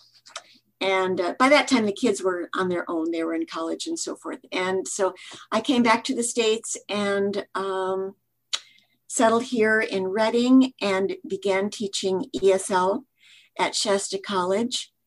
This is where the master's degree comes in that I didn't have any idea why I was getting. I never could have taught at Shasta College without that master's degree. So God knew what he was doing when I did that, you know. Yeah. Taught some more piano. I taught kindergarten during the day and ESL at night for a lot of years. Wow. So Carol, you talk about this tug, and you know, so I feel like I need a world map here to track your travels. Yeah, where in the world is Carol Wertz? Yeah. So for the folks that are listening that might be feeling tugs, we've talked before on this podcast that tug is not necessarily a convenient thing. Mm-hmm. It doesn't come at a convenient time. It doesn't necessarily push us to do something that's super easy. How did you muster the courage and develop the habit to follow that tug? And what would you say to somebody who's feeling a need to change careers, a need to change where they live, a need to make this significant move in their life, but can't muster the courage to do so? Mm-hmm. What would you say to that person? That's hard. You have to know, I have to know that it's the Lord that's telling me to do that, you know, and that involves a lot of prayer. It also involves the, you know, making sense of it too. What are the pros and what are the cons? And, you know, being logical about it too. But sometimes study it out, right? Study it out in your mind. Right. But sometimes that, like the little Santa Rosa thing, that wasn't really logical. Let's face it, you know? So there are times when it's not going to be logical, but if you still know that you know, then you need to do it. And don't discount the fact that other people can help you with that process as well. You know, talking to other people and so forth as well. I just love the idea of, you know, this trust that you have in yourself too. You know, I think that sometimes it's, we're quick to doubt ourselves, right? And doubt our abilities. And I think that, I'm a believer, we have a lot more capacity than we give ourselves credit for, and I just love hearing your story and your ability to say, I'm going to try this. I'm going to do this. And just, maybe it's not, the most detailed plan of how it's going to go, but I trust that I can do this. Right. And I can get there, and I think that sometimes that's, I tell my kids that, we don't have to know every detail of everything, right? If we feel good about it and we've studied it out, we can dive in, we can be successful. I don't know, Tyler, I think maybe you give me too much credit in that statement because I can't say I had the confidence to know exactly where I was going and how it was going to turn out. Yeah.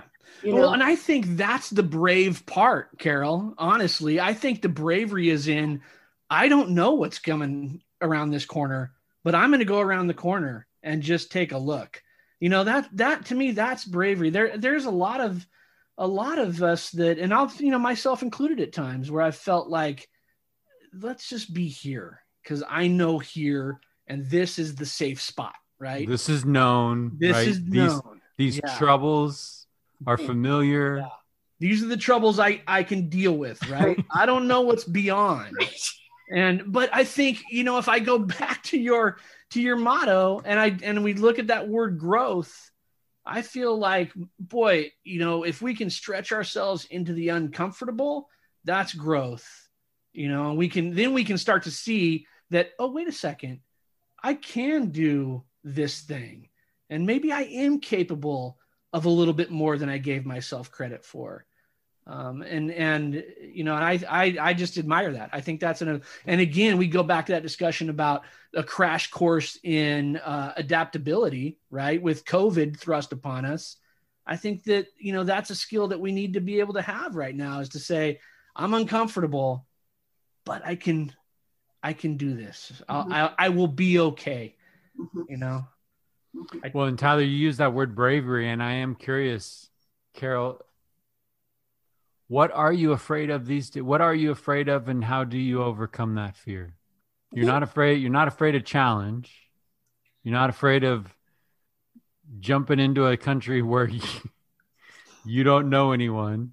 You don't speak a language. Yeah, I think that's a real easy answer, Carol. It's just nothing. Go ahead and say it. I'm afraid of nothing. Are you afraid of anything out there? Mike, quite honestly, I think the only thing that I'm really afraid of is not living up to the potential that God has for me, and not living up to what he would want from me. What do I say to that?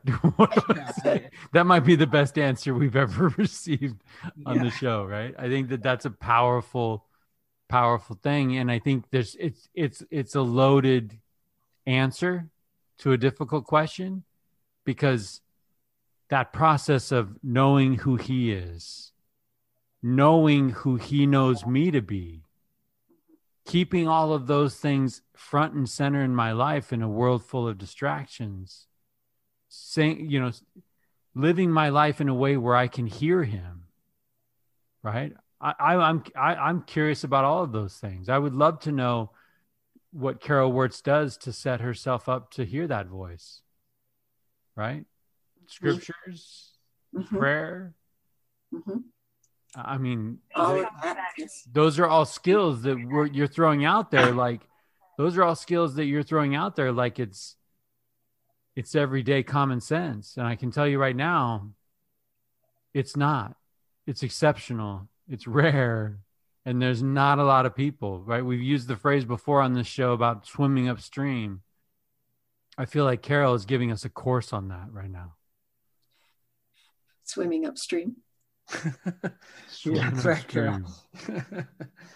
Well, I think it's exceptional too when we talk about, we mentioned this earlier in our conversation, the idea of distractions, right? That we've got so many electronic devices. We drive, straight into our garage. We jump into maybe in front of the TV, whatever it is that is the distraction. And I think of you on a subway car, hearing the voice that says smile. I just, I think there's that's a skill that's probably a learned skill over time, right? To be able to say, to be in tune to a certain degree. And I think that more of us, well, all of us would be better served if that was one of our goals, that we were intentional about that, setting time aside to be able to tune in and hear what we need to be, or what we need to do, or even just hear what our potential is that we can be. Right. I think it's those quiet moments that can really build us, if we put the right things around us. Mm-hmm. Well, and how appropriate the answer smile, right? Because that's basically like God saying, hey, Carol, check your attitude. Mm-hmm. You have a lot to smile about. I've been with you. I know where you're at. Put a smile on your face. Control what you can control, because every one of us can put a smile on our face. That's a small and simple thing that confounds the wise and can really, like that quote I shared at the very beginning, Tyler, it's that small, personal, radical choice that can give you those things that you long for. Right. Hey, you want to be happy? I got an idea. How about this? Smile. Yeah. See what happens. Mm-hmm. Mm-hmm. Yeah. Love it. That's true. Yeah. So Carol, we're sitting, now we're in Redding, California. You are teaching kindergarten and ESL at Shasta College. So tell me about the next, where does Dr. Carol come to be? Well, so National University came to town, and I walked in one day and asked if I could teach there, which again, totally logical. I'd never taught university. I didn't know what I was doing. So yeah, next logical step for me, right? So I walk in and tell them I can teach this class. I will always be grateful to the man there who gave me a chance to do that. This was my introduction to university teaching, was this man at National University. And I taught there for 1 year. And then Simpson needed a professor. And so I went to Simpson and had my interview there. And during that interview, one of the questions was, how would you feel about getting your doctorate? Well, how I felt really was, there's no way that I want to go back to school. Thank you very much. But I figured the correct answer was, yes, I would love to get that doctorate. So I gave the correct answer and got that job. And a couple of years later, found myself in a doctorate program with University of Southern California. At the time, they were actually flying professors up to Redding. And so we could have our cohort right here in Redding. And it was just a wonderful opportunity. And so that was 3 years of my life that I felt like I not exactly gave up, but it was a tough time. It was working full time, and it was classes every couple of weeks. And then the weekend that you weren't there, you were writing all of the papers, and you were reading, and you were studying. And it was. Tyler, you know what that feels like? A lot. Yeah. Oh, Tyler, you're doing this, aren't you? It's good. I don't have to tell you. Grow, Carol, grow. Grow, Tyler, grow. We have these seasons where you look back and you're like, how did I do that? And you look back as the beneficiary of all of this growth. But man, while you're going through that process, it's brutal. Right. Yeah, absolutely. It did open doors, though, because I became the director of a grant there that helped a lot of teachers in our area. I got to meet hundreds of teachers in our area. I got to go to England and do a conference with another gal on service learning, which was another passion that I had gotten into. In about 2002, a friend asked me if I would like to work with her, volunteer, of course, in the summers on an ESL project with Footsteps Missions. And so that led to directing some ESL camps in Malaysia, and then a couple of summers in China, and then a summer in South Korea for ESL camps.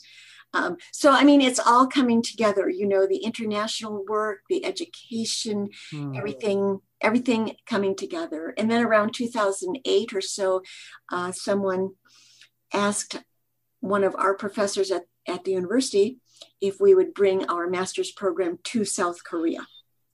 And so after a lot of planning and so forth, we got that together, and there were 3 of us who took turns going to Seoul, South Korea, developing a master's program.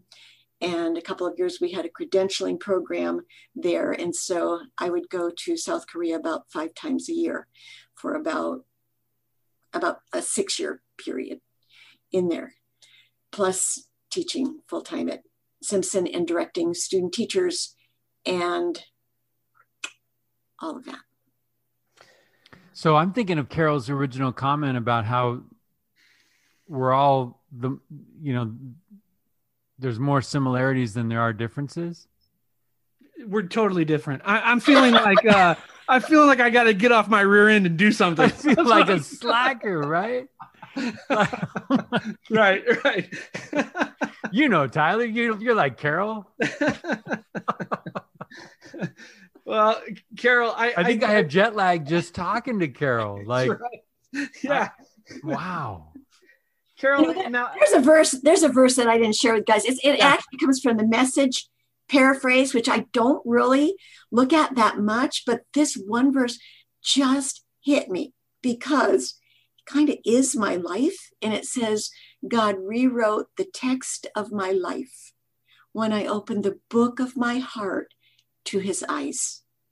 And that's in Psalm 18. And I feel like that is a verse that just fits, because I feel like I had my life rewritten. The text of my life was rewritten when I really opened it up fully. And Carol, I'm sitting here and I'm just thinking of how this story started in a small family farm in Michigan. Mm-hmm. Daughter of hardworking farmers, mm-hmm. travels the world teaching English as a second language. That's a remarkable thing. And I'm kind of feeling a little ashamed of that first question that I asked you, right? What would your younger self not believe about your older self? Pretty much everything. Everything. Wow. Well, Carol, you'd mentioned earlier that your passion for helping youth and younger people, where does that come from? Well, I've always just loved little ones. No, that's not true. Yes, that is true. I've always loved kids in general, little to big, right? So I've taught, preschool through adult, and it's all been great. But the kids that I have really been drawn to through the years are probably those little ones that need more support. And I'll tell you another little hinge point. I mentioned that my son just had a hard time growing up. There were a lot of challenges, and he was into things that Mama wouldn't always be proud of. And at one time in his life, he decided he would disappear. I really didn't know where he was. This was when he was a teen, and I thought, okay, this is just not happening. And so I put on my detective hat and went to work, asking friends, and I don't remember what all I did, but finally was led to the apartment where he was staying. And I knocked on the door, and this young man answered the door, and his eyes got bigger and bigger and bigger. And he said, "Hey, dude, your mom's here." Yeah. Well, they invited me in. We sat on the floor and talked. And I don't remember a lot of what was said, but I do remember one moment when this young man looked at me and he said, with just longing in his heart, he said, wow, I wish someone would come and find me. And that just kind of broke my heart. And it says to me that even though so often kids try to disappear and they behave as awfully as they can, they want to be known, they want to be valued, they want to be found. Wow. So that was a precious moment. And so in 2017, when this man named Rajiv Patnick walked into my office at Simpson, I don't even remember why he came. It wasn't really to see me. I think he was looking for someone else. But anyway, he and I had met briefly before, but he walked into the office and he started telling me about this project that he was doing with at-risk kids. I got really excited about it. And I started talking about how I inserted myself into it kind of right away, how we could put service learning into it and make it more powerful. And that whole thing has led to one of the unlikeliest group of friends in the whole world, right, Mike? Sketchy group, the sketchy group for sure. So we went on to do, and you've probably talked about this on the show, Mike, the couple of summers that we did with the at-risk kids and all that God really did through that. When I just think of those kids and how they put up that front, like you said, they don't want to be loved, right? Or they'll put up that front like, you're not supposed to care about me, so I'm just going to stop you right here and prevent you from caring about me. Yeah. But when you push through that, you find that they all want to be found, like you said.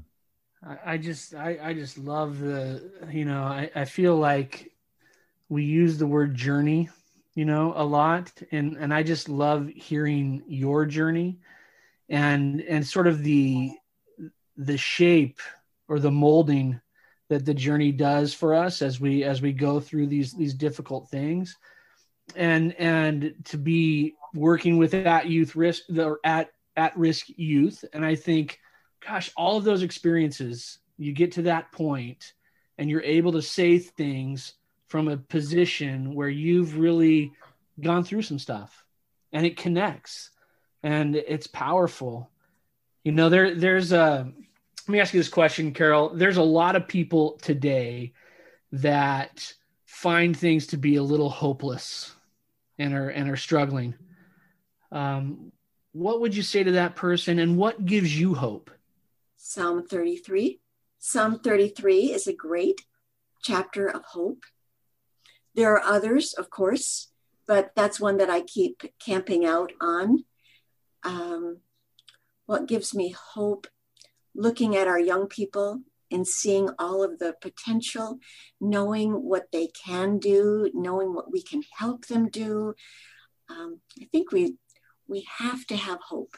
Our hope is in the Lord, and He is the one that works through His people. And there's our hope.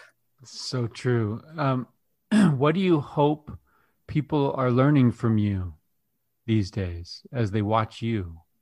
Your coworkers, your children, your friends. What do you hope they're learning from you? I would hope they're just learning how to do life, how to make life more than you thought it could be. Well, you're certainly the model of that, Carol. To make life more than you thought it could be. I've loved spending time with you tonight. I think that I feel blessed to be able to spend a few hours with you, and I'm grateful to Mike and to Stephen and Rajiv for introducing Carol to me. I am grateful for that. But as we do come full circle, I am curious, Carol, if we can go back to the beginning and think about your parents. It's a commandment, right? Honor your mother and your father. Yeah. Mm-hmm. How do you honor them today? Well, of course, they're in heaven now, but I feel like I'm honoring their legacy by even being in education and doing all I can with that, because education was so big for them. The music area, that was really big for them. I feel like that's important. The values, I think just by being all that I can be, I think that's just honoring them. Mm-hmm. Is there anybody else at this point in your time with us? We want to give you a minute or two if there's other people. And I love Tyler's emphasis on that word journey. We overuse that on this podcast, but in your case, it has literally been a journey around the worldwide right? Journey. But all of those people, and you mentioned the guy in National who gave you a chance at teaching university class. Mm-hmm. Little comments like that are important, right? To throw that out there to make sure that we remain humble, we remain grateful. Is there anyone that you would like to honor at this stage, looking back on life? I'm probably totally in awe of my children, actually.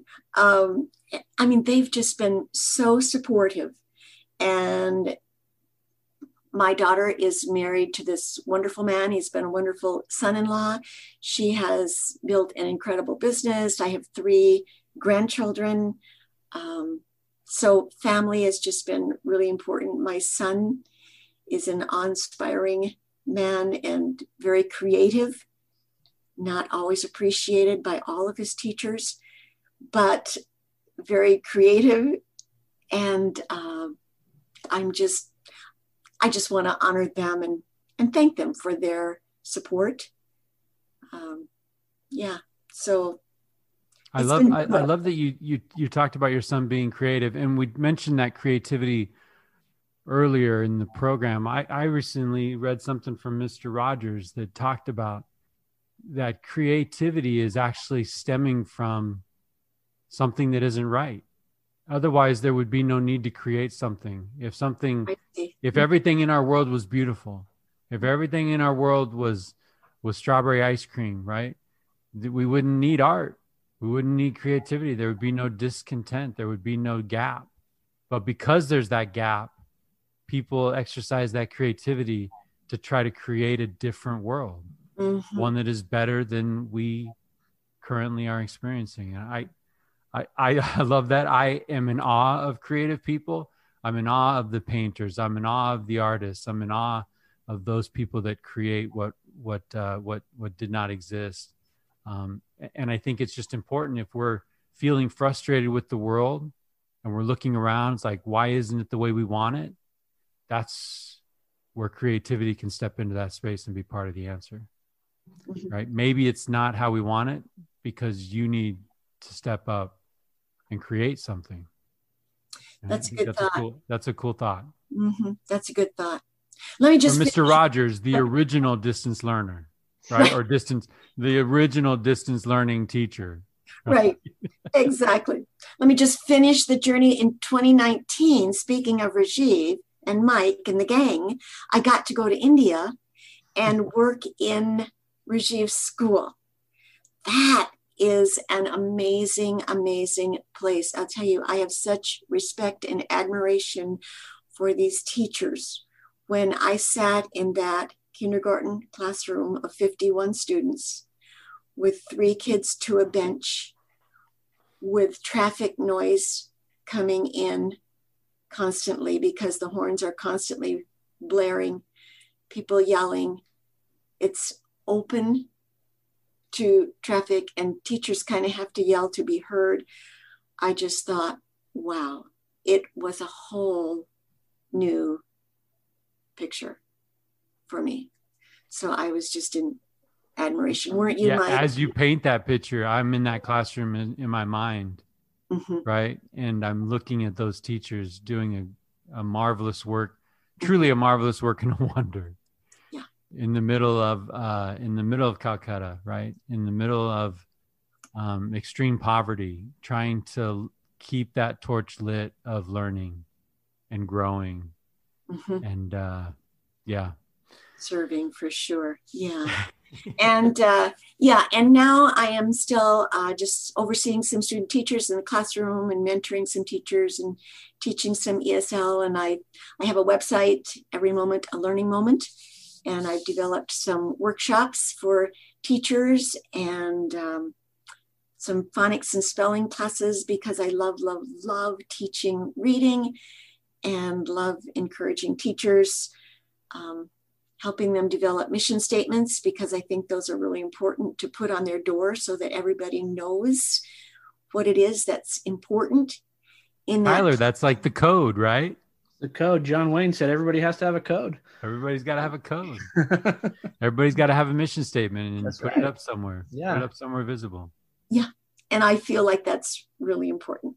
So Carol, as people have an opportunity to listen to you, how can they reach out to you? How can they contact you if your services might be something they need? I have a couple of email addresses. Yeah, throw it out there. Okay, one would be Carol B. Wertz at gmail.com.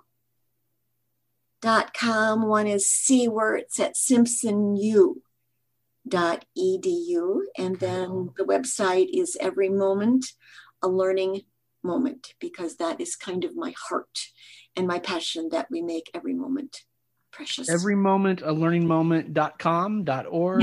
Yes.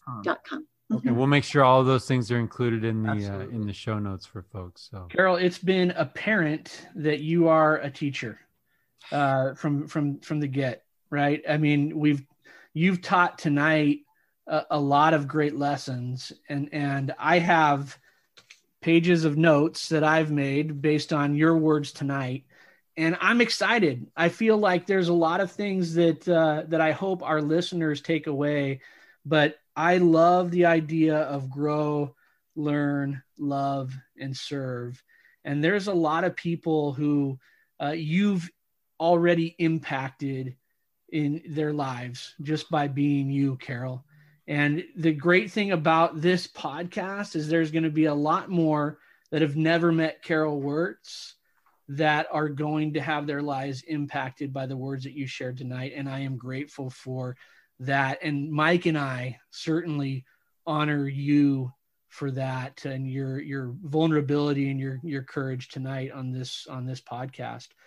But Carol, yeah, I'm known to name drop and tell everyone that I know Dr. Wertz in my professional settings, but I've never been more proud to be Carol Wertz's friend than Carol, I am right now. We end every episode of The Richest Men in Town with the same question. Now tonight that question's a little different, but what does it mean to you, Carol, to be considered one of the richest women in town?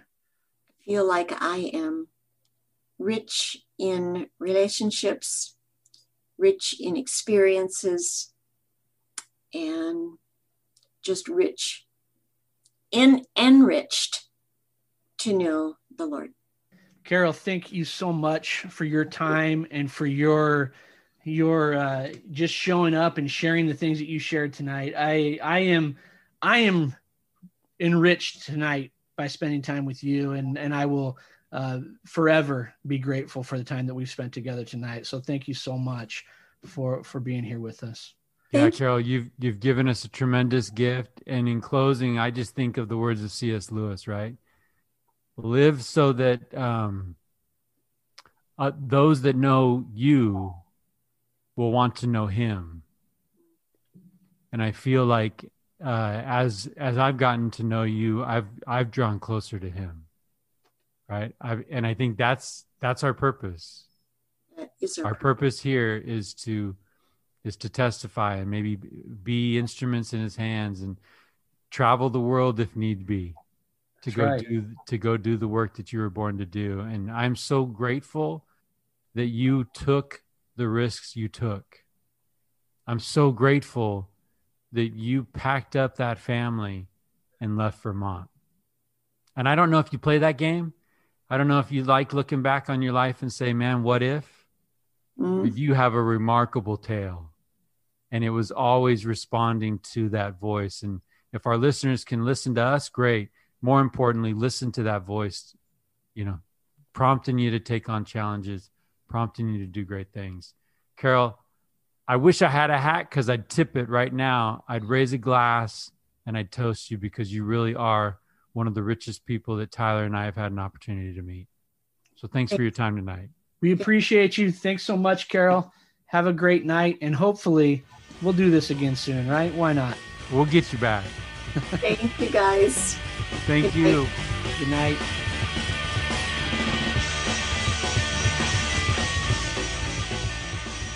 Good idea, Ernie. A toast to my big brother George, the richest man in town.